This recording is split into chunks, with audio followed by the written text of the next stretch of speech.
नमस्कार, मैं हूं कविता उपाध्याय और आप हैं भारत टीवी के साथ। एसपी जालान जी जो कि मायो इंटरनेशनल स्कूल ईस्ट दिल्ली का नामी ग्रामीण स्कूल और बहुत अच्छी एजुकेशन लगातार देता रहा है, नंबर 1 पे भी रहा है, उसी के चेयरमैन हैं। आईपी एक्सटेंशन में यानी कि पटपड़गंज में मायो इंटरनेशनल स्कूल है।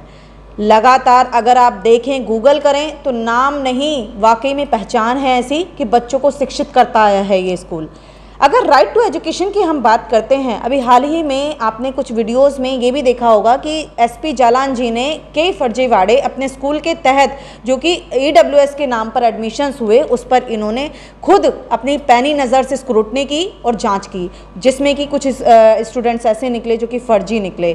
इसी पर चर्चा करेंगे क्योंकि ईडब्ल्यूएस के तहत फिर से एडमिशन्स हुए हैं और जालान जी हमारे साथ में हैं। क्या करने वाले हैं, एक्सक्लूसिवली आप आज भारत टीवी के साथ जुड़े हैं। सर, बहुत बहुत स्वागत है जालान जी आपका। धन्यवाद मैडम। राइट टू एजुकेशन की बात हम करते हैं, आप बहुत बच्चों को शिक्षित करते रहे हैं, बहुत बच्चे यहाँ से निकले और अच्छी पोस्ट पर गए हैं। क्या कहना है जो ईडब्ल्यूएस के एडमिशन्स के तहत फर्जीवाड़ा चल रहा है, स्कूल ने इस बार क्या किया है? मैडम, ईडब्ल्यूएस के अंदर आज दिल्ली के अंदर ये पोजीशन बन गई भी हर आदमी इन प्रकरण से पब्लिक स्कूलों में एडमिशन चाहता है और ईडब्ल्यूएस में अगर उसका एडमिशन हो जाए तो वो अपने आप को लॉटरी जीतने से भी ज़्यादा अपने आप को सौभाग्यशाली समझता है जी। और उसके लिए वो फर्जी दस्तावेज बनाने से भी गुरेज नहीं करता। अभी इस साल की जो मेरे पास लिस्ट आई, क्योंकि पिछले साल भी मैंने 2-3 पेरेंट्स ऐसे पकड़े थे जिनकी ईडब्ल्यूएस में कोई दस्तावेज फर्जी थे, कुछ थे, और इस बार हमने भी ये पोजीशन ही ना आए भी बच्चा एडमिशन ले लिया, उसके बाद 3 साल बाद निकालना पड़ लग रहा है, दस्तावेज फर्जी हैं। हमने नर्सरी में ही पहले एडमिशन से पहले उसके डॉक्यूमेंट चेक करने शुरू किए, उसके एड्रेस वेरिफिकेशन करने शुरू किए। तो 3 दिन पहले ही एक पेरेंट जिसका नाम सन्नी कुमार है और मदर का नाम पूनम अरोड़ा है, इसने अपने एड्रेस दिखाया F36 आज़ाद अपार्टमेंट जी, पटपड़गंज दिल्ली जी। क्योंकि मैं अब आज़ाद अपार्टमेंट स्कूल के बिल्कुल बगल में है, तो मैंने खुद पर्सनली स्कूल का स्टाफ के साथ उस एड्रेस पे वेरिफिकेशन करने के लिए भेजा, क्योंकि मुझे पता था भी इस अपार्टमेंट में मिनिमम किराए पे भी अगर रह रहा है तो 25,000 रुपये महीने से नीचे किराया नहीं है जी। और ये मोमडन्स का अपार्टमेंट है, इसमें हिंदू एक भी नहीं रहता जी। तो ये मैंने वहाँ जाके जांच करी तो मुझे पता लगा इस में ये आदमी नहीं रहता, ना लैंडलॉर्ड है ना ये किराए पे रहता है। तो फिर मैंने उस पेरेंट्स को दोबारा अपने यहाँ स्कूल में बुलाया। उसको बुलाया तो मैंने उससे एड्रेस पूछा, तो उसने उसी जो से आज़ाद अपार्टमेंट का एड्रेस बताया, भी मैं उसी में रहता हूँ। मैंने कहा बेटा चल आपके यहाँ चाय पीने चलते हैं जी और इससे एड्रेस भी वेरीफाई हो जाए। वो उठा नहीं, मैंने 3 बार उसको कहा, फिर भी वो हिला नहीं। मैंने कहा बेटा मैं जांच करके आया हूँ, आप अपने मकान का गेट के दरवाजे का कलर बता दें जी। तो उसको उस मकान का फ्लैट कौन सी मंजिल पे है, कलर फ्लैट का कुछ भी नहीं पता था। फिर मैंने जब उसको कहा भी आपने ये फर्जी दस्तावेज हैं, आप इस मकान में नहीं रहते, तो उसने कहा जी ये मेरे जिस मकान मालिक के यहाँ मैं नौकरी करता हूँ उसके यहाँ उसका फ्लैट है। और उसने कहा जी मेरी तनख्वाह 10,000 रुपये महीना है, और उसने सर्टिफिकेट 8,000 रुपये महीने के हिसाब से 96,000 रुपये का बना रखा था। तो उसने इनकम सर्टिफिकेट भी फर्जी बना रखा था, एड्रेस भी फर्जी था। तो वो मैंने कहा जी मैं तो थाने में FIR दर्ज कराऊंगा। तो वो घबरा के उसी टाइम चला गया। 3-4 घंटे के बाद उसका मकान मालिक और एक वकील को लेके आए और मेरे से डिस्कस करने लगे, और वो फ्लैट उन वकील साहब का था। तो वकील साहब कहने लगे जी गरीब आदमी है, तुम्हें पता है 10,000 रुपये महीने में दिल्ली में क्या होता है। मैंने कहा जी वकील साहब आपका फ्लैट है ना, आप गरीब आदमी आप भला कर सकते हो, आप इस फ्लैट को खाली करके इसको रहने को दे दो जो ये एड्रेस है, और मैं इसको फ्री पढ़ा दूंगा। बिल्कुल ठीक है। ये कैसे हो सकता है? मैं कहा जी जब आप ने फर्जी डॉक्यूमेंट बनाने कैसे दिए अपने एड्रेस पे? आप तो एडवोकेट है, ठीक है। आपको भी फर्जी वो कहना जी मेरे यहाँ तो ये मुंशी है, अच्छा। मुझे मुंशी है, मेरे यहाँ तो 10,000 रुपये महीना तनख्वाह ले रहा है। जब मैंने कहा जी 10,000 रुपये ले रहे हो, ये तो 8,000 रुपये का, जी क्या फ़र्क पड़ता है? मुझे फ़र्क पड़ता है। इसने एक जो रियल में ज़रूरतमंद था उसका हक खाने की कोशिश की, फर्जी दस्तावेज बना के। मैं इस पर कंप्लेन दर्ज कराऊंगा आपको, क्योंकि आप और ये दोनों मिले हुए हैं, हो सकता है आपकी इन्वॉल्वमेंट हो। मैं इन तीनों जो आधार कार्ड बेटे का, बीबी का और अपन तीनों आधार कार्ड जो उसके साथ लगे हुए थे, भी स्टूडेंट का और मदर फादर का, तीनों ही फर्जी एड्रेस पे बने हुए थे। मैंने कहा जी मैं तो एडमिशन नहीं दूंगा। फिर मेरे को वो रिश्वत देने की कोशिश करने लगे। अच्छा। मैंने कहा जी बिल्कुल नहीं, मैं बिल्कुल एडमिशन नहीं दूंगा। और ऐसा करने के बाद वो चुपचाप स्कूल से चले गए। ऐसा ही पीछे, क्योंकि मैं इस टाइप की समस्याओं को साल में 10-20 पेरेंट्स देखता हूँ। इस बार मैंने अच्छी तरह ये समझा भी मैं जिसको भी एडमिशन दूंगा मैं इनकम सर्टिफिकेट और ये सब जांच के बाद दूंगा। अभी भी एक और पेरेंट्स मेरे पास आया, पेरेंट्स के एड्रेस यूपी के, लड़की दिल्ली के एड्रेस का वो बना रखी, और लड़की का इनकम सर्टिफिकेट 96,000 रुपये, फादर की इनकम का कोई बता ही नहीं रही। मैंने कहा जी फादर की इनकम भी तो पेरेंट्स इनकम है भी। अगर परिवार की इनकम 2 लाख रुपए, मदर की, बाप की 1 लाख रुपए, 1 लाख मदर की, तो क्या हम ऐसे पेरेंट को एडमिशन देंगे? कानूनन नहीं। जालान जी, ये जो आपने बात अभी कही चर्चा में कि ये उस ज़रूरतमंद के लिए लड़ाई लड़ी है आपने, जो वास्तव में उस सीट का हकदार था, जो भविष्य में कुछ बन सकता था, क्योंकि वास्तव में वो EWS की कैटेगरी में आ सकता था, लेकिन उस बच्चे की सीट उस पेरेंट्स ने, जिसकी बात आप कर रहे हैं, और वो सक्षम हैं तब भी वो ले रहे हैं। इस तरह का कब से आपने सोचा कि मैं उस लड़ाई को लड़ूंगा, उस पेरेंट के लिए लड़ूंगा, उस बच्चे के लिए लड़ूंगा जो वास्तव में ज़रूरतमंद है? मैडम हकीकत तो बात ये है, अब EWS के एडमिशनों पे 70% पेरेंट्स ऐसे आ रहे हैं जो दस्तावेज अपने इनकम छुपाते हैं दस्तावेजों में। एक्चुअल में वो गरीब नहीं होते और वो छुपाते हैं।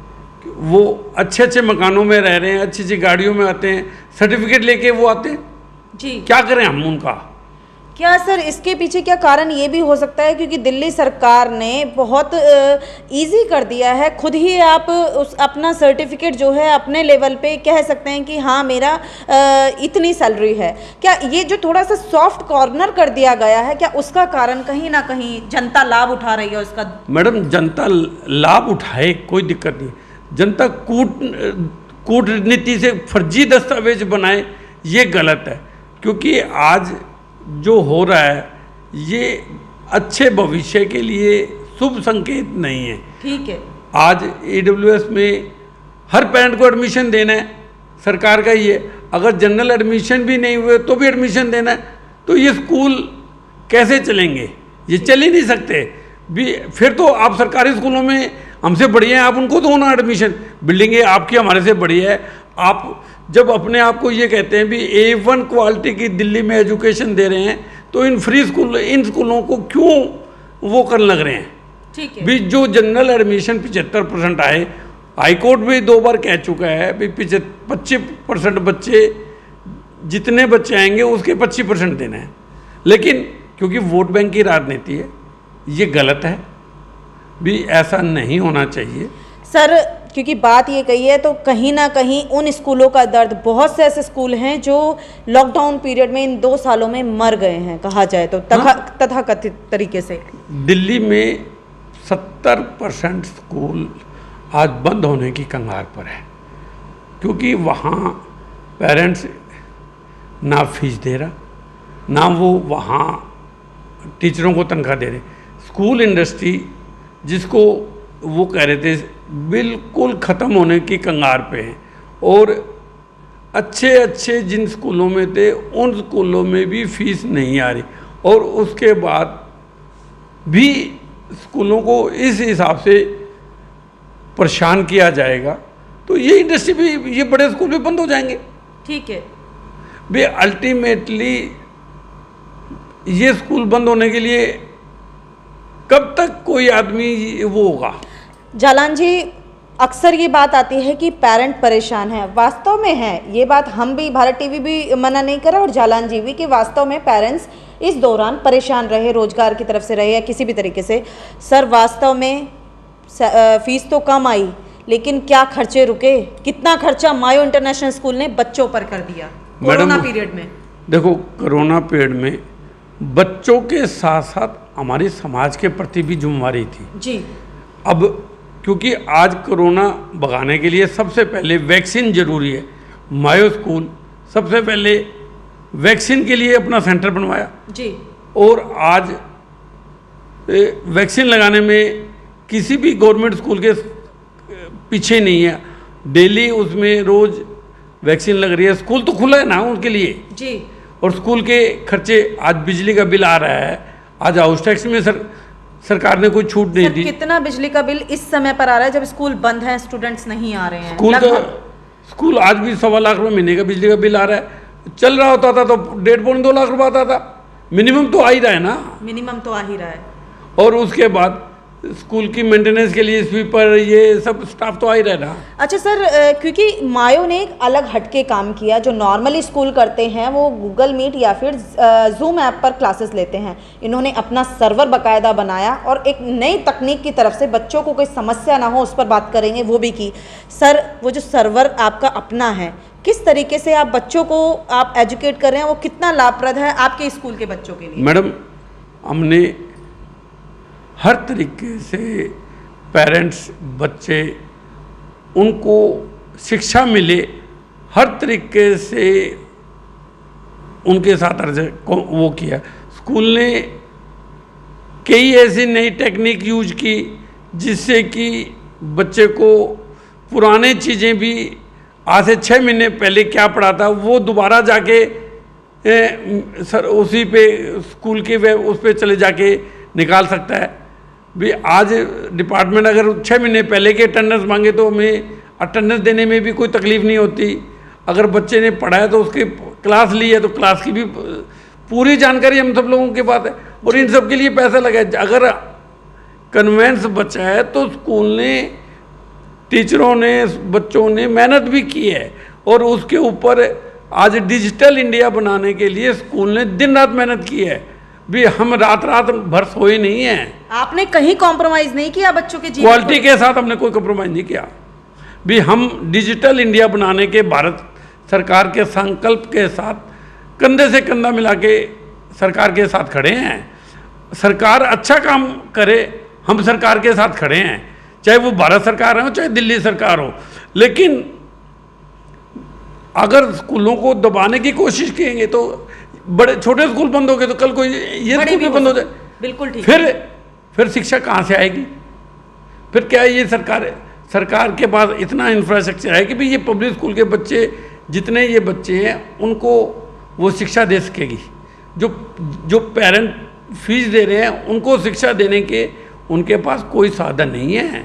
भी सरकार इतने खर्चा कर रही है, उनके स्कूलों में ये EWS वाले पेरेंट अगर सरकार की शिक्षा बढ़िया हो तो उनके स्कूलों में क्यों नहीं लेने लगते?